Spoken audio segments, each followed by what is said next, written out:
Aduh, alah ini teman saya. Ada keunikan Aduh. Besti, hari ini adalah Hari Wayang Nasional tanggal 7 November 2022. Kita mau cek fakta sebuah museum wayang yang katanya nih, dulunya bangunan gereja loh. Tapi sebelum mulai, kita tanya dulu ke warga ya, kira-kira ada yang bisa jawab nggak ya? Hari ini tuh hari apa? Tanggal berapa ya? Tanggal berapa? Lupa. Tebak deh, tebak. Tebak tanggal berapa ya? Ada yang bisa kasih info? Satu tanggal aja di bulan ini Tanggal 13 kali ya? 13. Salah, Besti. Oh no. Ya. Nggak tahu juga kita.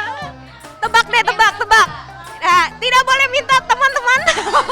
Tanggal berapa, Bu? Tebak. Tanggal berapa ya? Sekarang tanggal 2 November deh. Sekarang ya. Kita lagi ada di sini. Oh gitu. Jadi Tanggal menurut 2. Ibu tanggal 2 November. November. Salah, Besti. Oh no. Jatuh tanggal berapa? Tanggal 7 7 apa? November. Yeay, benar. Wah, ternyata banyak yang nggak tahu ya Besti. Untung ada yang benar tuh. Yap, Hari Wayang Nasional jatuh tanggal 7 November. 7 November ditetapkan sebagai Hari Wayang Nasional berdasarkan keputusan UNESCO yang menetapkan wayang sebagai Masterpiece of the Oral and Intangible Heritage of Humanity pada 2003 lalu nih Besti. Nah Besti, saking pentingnya wayang sebagai benda bersejarah yang diakui sebagai pusaka dunia, diresmikanlah Museum Wayang pada tahun 1975 oleh Ali Sadikin, Gubernur DKI Jakarta saat itu Besti. Eits, kayaknya nih ada yang unik dari sejarah berdirinya gedung Museum Wayang ini. Wah, kira-kira apa ya? Nah, Besti, gimana? Udah lihat kan latar belakang saya nih, saya lagi ada di mana? Bener banget. Saya lagi ada di Kota Tua Jakarta. Nah, di sini kan banyak banget museum-museum nih, Besti. Tapi katanya sih ada salah satu museum yang unik. Uniknya kenapa? Karena nih katanya museumnya bekas bangunan gereja dan masih ada histori menarik lainnya. Penasaran kan? Gimana kalau kita cek fakta? Yuk.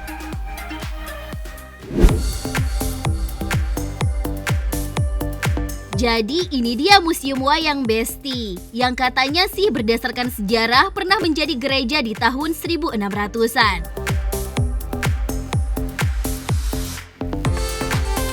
Nah, supaya nggak sendirian dan nggak sok tahu nih Besti, untuk mengecek faktanya, saya ditemani Mas Irfan selaku pemandu museum untuk berkeliling. Dari pelataran depan kita akan disambut oleh prasasti ini Besti, yang berisi sejarah bangunan dari awal hingga saat ini. Tapi bukan prasasti ini yang menjadi sisa gerejanya, melainkan prasasti yang terletak di area tengah gedung. Jika dilihat langsung, di masing-masing prasasti terlihat lambang-lambang kemiliteran dan pangkat pemerintahan Hindia Belanda. Ini boleh dijelasin nggak, Mas? Ini bener ya yang sisa-sisa gerejanya tuh ini ya sebenarnya? Ya, sebenarnya ini adalah prasasti batu nisan. Batu nisan daripada gubernur-gubernur jenderal Belanda yang pernah dimakamkan di sini pada saat masih bangunan sebagai gereja. Jadi gerejanya itu di belakang gereja itu digunakan sebagai pemakaman wilayahnya, wilayah kuburan atau makam para gubernur-gubernur jenderal. Nah, setelah gereja hancur dan dibangun kembali bangunan yang saat ini, yaitu kan makamnya juga sebagian ada yang dipindahkan ke Museum Prasasti di Tanah Abang. Ya, benar Besti. Yang dimakamkan di sini memanglah tokoh penting di pemerintahan Hindia Belanda dan juga kemiliteran.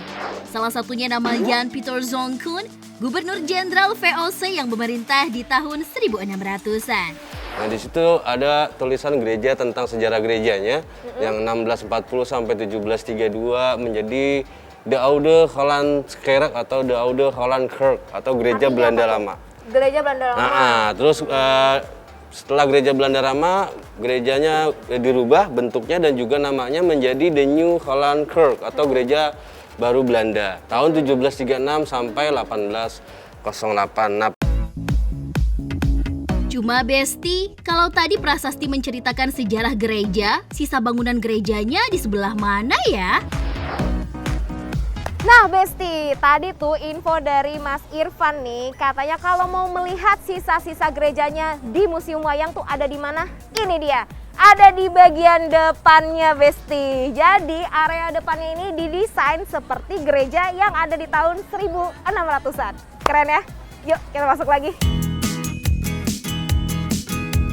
Ya Besti, memang gedung ini sudah direnovasi total pada tahun 1900-an atau pada masa pemerintahan Hindia Belanda. Alasannya karena dahulu di tahun 1800 akhir, gedung ini sempat hancur akibat bencana gempa bumi. Salah satu sisa perkantoran Hindia Belanda adalah keberadaan ruang penyimpanan alias brankas yang unik banget Besti.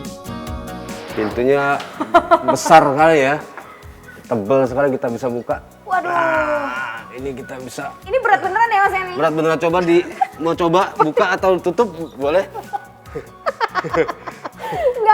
Enggak kebuka sama sekali. Jadi ini, Mas Irfan boleh dong cerita sedikit nih, kita di depan. Ya, jadi memang ini masih menjadi salah satu nilai sejarah di bangunan ini. 1912 itu karena memang pernah menjadi masih bangunan kantor pemerintahan Belanda juga, sehingga mungkin ini bisa pernah menjadi berangkasnya dari pemerintahan Belanda pada saat itu.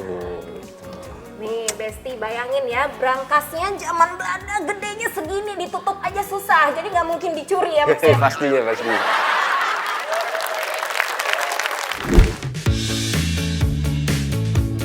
Dalam rangka merayakan Hari Wayang Nasional, rasanya kurang ya Besti kalau kita tidak melihat koleksi wayang yang satu ini. Katanya ini adalah koleksi wayang tertua yang ada di sini. Wayang ini yang memang menjadi salah satu koleksi masterpiece dari segi usia yang kurang lebih dibuat tahun 1870. Dan bedanya dengan wayang-wayang lain, ini sebutnya namanya wayang intan. Nah, karena memang di dalam segi pembuatan bentuk wayangnya ini memang berbeda dengan bentuk wayang-wayang atau ciri khas wayang-wayang lain. Yang unik dari wayang yang dibuat oleh tangan seniman Muntilan Jawa Tengah, Ki Guni Kertiwondo ini adalah tampilan warnanya Besti. Jadi meski pewarnaannya belum memakai teknik pewarnaan modern, namun setelah beratus-ratus tahun, warna wayang ini tetap mencolok dan indah loh Besti.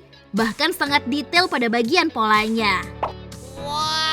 Dinamakan wayang intan karena wayang ini memiliki manik-manik yang ditempel dengan teknik khusus Besti. Karena terbuat dari kulit kerbau dan tanduknya, jadi wayang kulit ini sangat awet dan sebenarnya masih bisa dimainkan dengan baik Besti. Hanya perlu hati-hati dan dijemur sesekali agar tidak lembab. Tak hanya wayang saja, Ki Guni Kertiwondo juga membuat satu set gamelan lengkap yang usianya juga sama tuh. Dibuat tahun 1800-an. Wih, usianya lebih tua dari kakek nenek kita ya Besti. Selain koleksi wayang, ada pula koleksi belencong tertua di sini yang dibuat tahun 1800-an juga Besti. Buat yang nggak tahu apa itu belencong, belencong adalah alat pencahayaan yang dipakai oleh para dalang saat memainkan wayang. Belencong Surakarta ini hanya tersisa 2 saja loh di Indonesia. Salah satunya ada di Museum Wayang ini nih.